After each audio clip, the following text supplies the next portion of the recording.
The contemporary headlines announce a monumental leap for the Horn of Africa.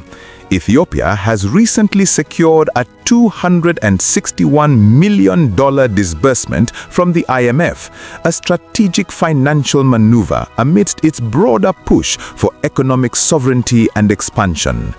But the true centerpiece of this modern era is the sweeping construction of the new Bishoftu Airport, a $12.5 billion mega project poised to become the largest aviation hub on the African continent, designed to handle over 110 million passengers annually. It is framed by global media as a sudden surge of modern development. But to understand this moment, to truly grasp the scale of what is being built on the Ethiopian plateau, we must go back.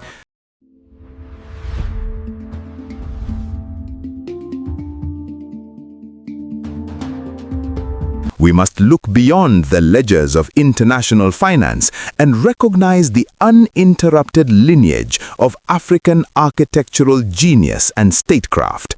Long before this current chapter, there was a wisdom of monumental construction that defined our continent. Before the interruption of foreign interference, our ancestors were master builders and global integrators. The impulse to construct magnificent paradigm-shifting infrastructure is woven deep into the DNA of the region. Consider the great kingdom of Aksum, one of the four great powers of the ancient world. They did not just participate in global trade, they anchored it. They carved colossal stelae from single pieces of solid granite, monuments to a civilization that understood scale, precision, and endurance. Centuries later, the Zagwe dynasty channeled this same monumental ambition into the earth itself. The 11 rock-hewn churches of Lalibela stand as a testament to an architectural vision that defies modern engineering comprehension. Our ancestors understood that infrastructure was not merely functional, it was spiritual, a reflection of society's highest aspirations. They built not for a fiscal quota, but for eternity. The narrative of African isolation is a colonial fiction.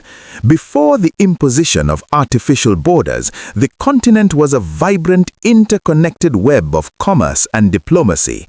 The Horn of Africa served as the vital nexus between the interior wealth of the continent and the vast maritime networks of the Indian Ocean and the Red Sea. The current push for regional integration is not a new concept imported from the West, it is the reawakening of our ancient commercial continuity. Even as the scramble for Africa sought to carve up the continent, the spirit of sovereignty remained unbroken here.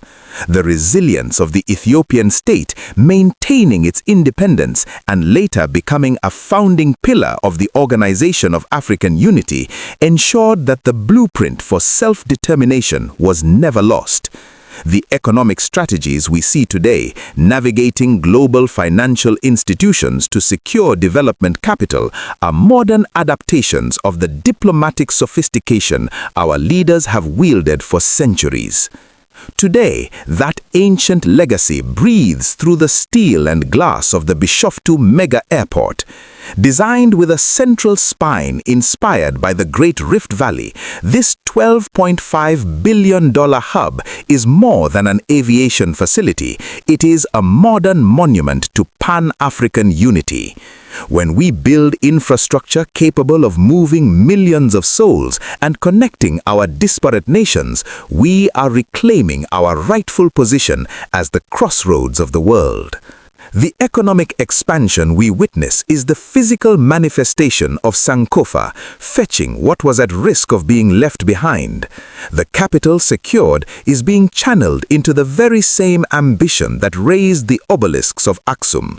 It is African agency, African planning, and African execution, proving that the capacity for monumental achievement has never left us. It is a testament to an unbroken will to arise. The headlines will speak of loans, tonnages, and passenger capacity, but when we look at the rising scaffolding of Bishoftu, we must see the reflection of Lalibela.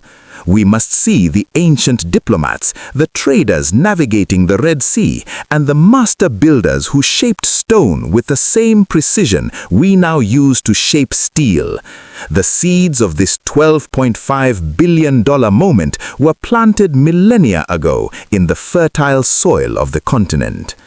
As we witness this new chapter of economic and structural expansion, let us honor the uninterrupted legacy of African greatness. We are not just building an airport, we are paving the skyways for the next 1,000 years of our heritage. This is our narrative to tell, our history to reclaim, and our future to build.